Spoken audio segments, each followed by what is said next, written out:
What's going on, guys? Super Savage 789 here, bringing you guys another video. Today we're doing War of Minato's in Kirigakure Part 4. In the last part, we covered how the tuning exams went, all the way until Orochimaru's intervention. Long story short, we left off with both Sasuke and Kimimaro being gifted a curse mark, which is where we're going to pick up from. Within the Forest of Death, alone and separated from her teammates, a young Korean is left at the mercy of a big bear as it growls at her, ready to devour her. As it goes to, however, a sentient blob of water smacks straight into it, killing the bear and flinging its body away. So we get to reform, telling Korean that she can thank him now. Seeing how cocky her savior is leads to Korean to begin shouting at him that she didn't need his help.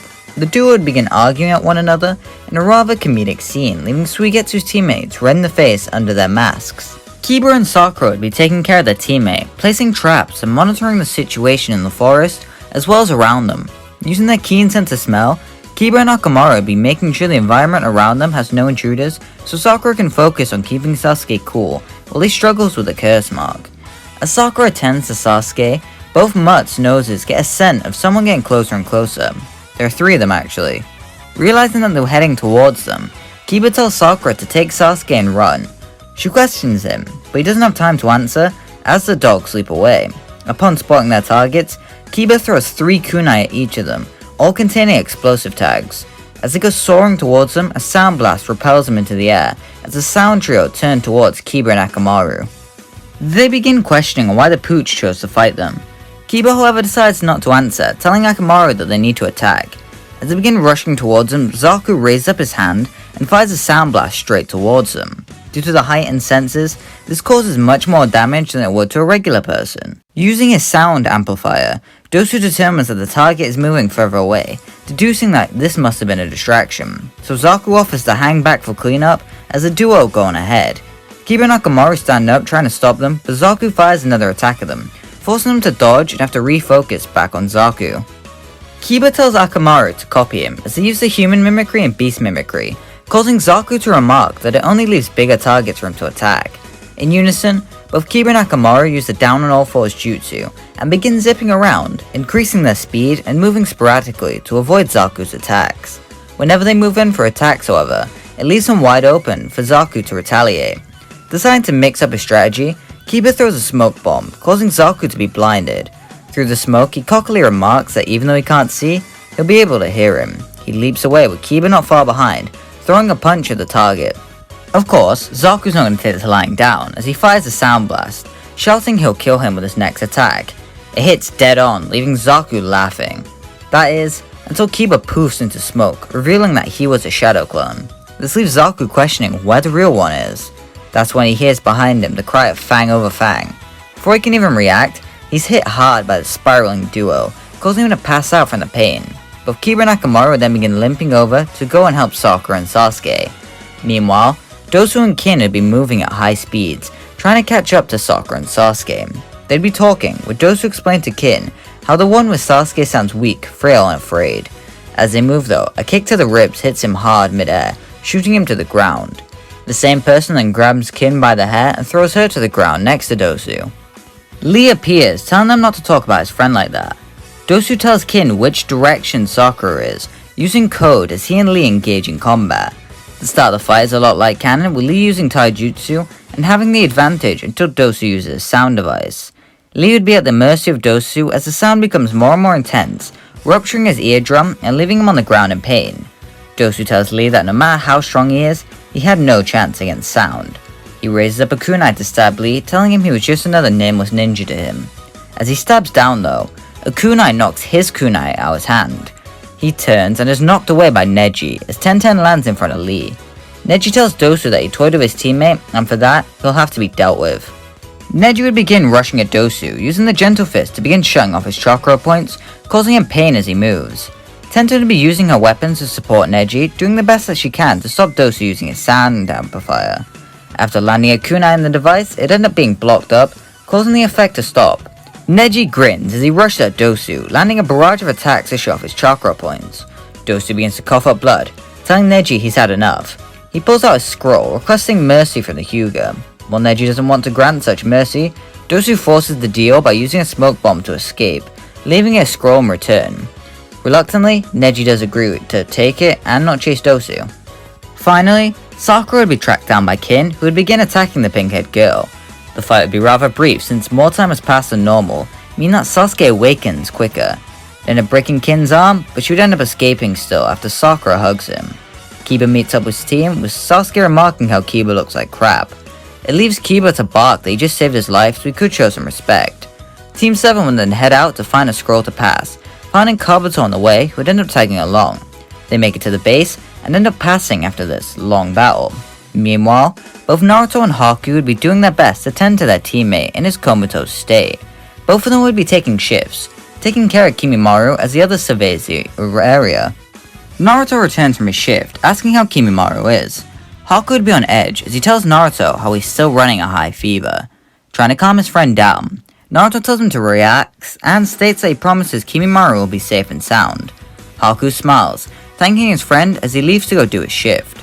After a couple minutes, Naruto realizes that he needs to take a leak and rushes over to a tree where he begins draining his ramen noodle. As he does so, he doesn't notice as dark chakra begins to emerge from Kimimaro. He stands up, a strange black pattern all over his body. Naruto turns around, all done, to see Kimimaro looking down at him. With a smile on his face, he'd be happy that his teammate is back up. This however falls on deaf ears.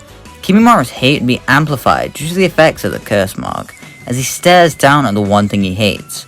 Someone he perceives as ruining the name of Zabuza, and someone who he perceives is holding back Haku. Kimimaro would proceed to kick Naruto in the face, shooting him into a tree, leaving Naruto both confused and annoyed. He holds his head as he asks what the hell that was for. Without any words exchanged, Kimimaro draws his typical bones as blades and lunges towards Naruto to kill him. Thinking quickly, Naruto creates some coral on the tree behind him that grows just in time to stop Kimimaro decapitating him. It leaves Naruto realizing that he is for real, so there's no time to hold back. Naruto would be doing his best to dodge Kimimaro, unable to really do anything in retaliation. Little by little, Kimimaro would begin wearing him down, using things like his fingertips as projectiles to cause damage onto the boy. It allows Kimimaro to get a fairly deep slash on Naruto's gut, leaving him crumpled on the ground as he coughs up blood, trying to hold his wound. Naruto's mind begins to go blank as he begins to die, tears falling down his face. He isn't ready to die yet, not until he becomes Mizukage.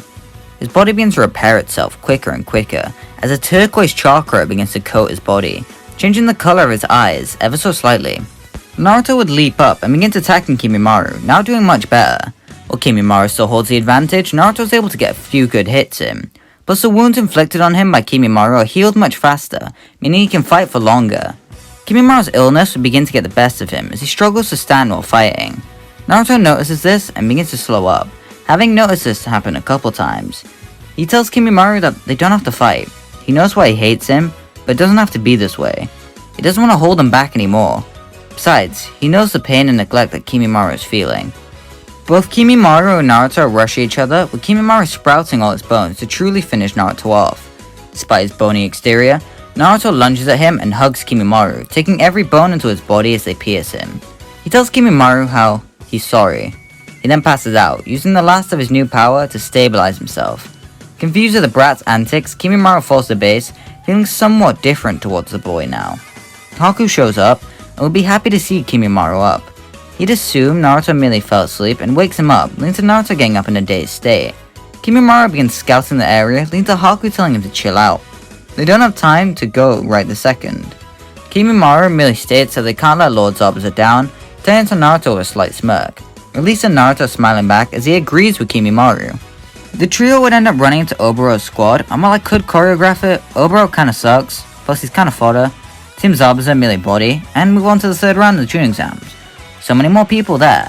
I decided to randomize the roster as it makes for a more interesting story, plus how boring would it be if it was like Haku versus Kimimaro and Suigetsu for his team. It'd just be boring, so we're gonna do it like this. So the fights would be Kimimaro versus Zaku, Mizumi versus Kin, Gaara versus Ino, Lee versus Choji, Kankuro versus Neji, Tenten versus Naruto, Dosu versus Mizu, Sakura versus Haku, Sasuke versus Yoroi, Tamari versus Shino, Shikamaru versus Gozu, Suigetsu vs Hinata, Kiba vs Nameless Teammate Ninja. Obviously, Kimimaro the body Zaku. He's much stronger, can move much quicker, and while he can't use ninjutsu due to his curse mark, his taijutsu will be enough. Kimimaro and Sasuke will then both be taken for their seals to be tied by Kakashi. Mizume will then beat Kin. She has nothing to do enough damage before Mizume can constrict around her and break her body, which would give him the win. Plus she still has an arm broken from Sasuke. Gaara will then go up against Ino. After a tip from Hinata, she'd immediately go all out, using her mind possession jutsu. Upon entering Gaara's mind, she begins to feel a cold presence. The insanity and the trauma begins to seep in as she begins to slowly become closer to Shukaku. Before she's face to face, she severs the connection and forfeits immediately, afraid of what she felt, and even more afraid at what she could have felt if she stayed in there longer. Lee then goes up against Choji, and do we really have to talk about this? After removing his weights, Lee would absolutely body Choji by dodging every jutsu he could use. When Choji uses body expansion jutsu, Lee kicks him into a wall, leading to him being too dazed to continue, giving Lee the win without using any gates. Upon stepping in the arena, Neji would ask Kankuro if he wants to stop hiding. Kankuro asks what he means, and Neji tells him to stop playing dumb, stating how he can see him with his eyes. So Kankuro reveals his real body, and begins to puppet the body everyone thought was real. The moment the puppet gets anywhere near Neji, he maneuvers behind it and uses gentle fists on every joint. The puppet slumps over, the chakra threads having been severed, leaving Kankuro wide open. Before Neji can attack, he forfeits, having no weapons. Naruto would then have to fight Tenten. She'd be rather cocky due to Naruto's height, making a remark that he'll show her. The moment the fight begins, she begins throwing kunai after kunai at him, which he stops using Coral. It shocks everyone due to this unorthodox technique. Even the explosion technique aren't strong enough to burst them. Naruto then draws his blade as he begins to close the gap, using Coral off his sword to deflect attacks. She begins panicking, getting rather sloppy, allowing Naruto to slash across her chest. It leaves her too wounded to continue fighting as she collapses, leaving Naruto the victor. Next up is Dosu vs Meizu. All threatening together, the demon brothers separated are rather useless. Meizu also has nothing to combat sound, so Dosu merely turns his amplifier on and wins the fight. Funnily enough, the next two fights are extremely obvious. If anyone thinks Sakura is beating Haku, then please, get your head checked. As for Sasuke against Yoroi, the fight happened in canon, so it'll happen like that here, except Sasuke will have a much better advantage due to being slightly stronger and due to having his seal already sealed. Tamari against Shino would be rather fun, but yet rather slow. Shino wouldn't be doing his best to attack using his beetles to try. Tamari's just able to keep him away with his fan, leaving him rather screwed. So with no other choice, Shino's forced to forfeit. Next fight with Shikamaru against Gozu is also a pretty obvious outcome. Suigetsu vs Hinata is rather interesting. While Suigetsu would be rather cocky due to him being able to become water, he'd be in for a shock when Hinata hurts him. He literally becomes pure chakra, so a fighting style is much easier to do in a puddle. So Suigetsu would be defeated by Hinata. And Kiba passes his fight since we don't know who his opponent would be, and I ain't about to make a whole new character. Before I end off the video, let me leave you with a teaser for the roster for the finals. The fights will be Sasuke vs Lee, Mizume vs Gaara, Neji vs Dosu, Shikamaru vs Kimimaro, Haku vs Kiba, Naruto vs Hinata vs Tamari. That's what I'm gonna leave it here. Make sure you like and subscribe and comment down below what's happening in the next part. If you enjoyed this part, let me know. Hit the like, promote it, share it with a friend, all that good stuff. It's already been long enough. I'm tired. Bye.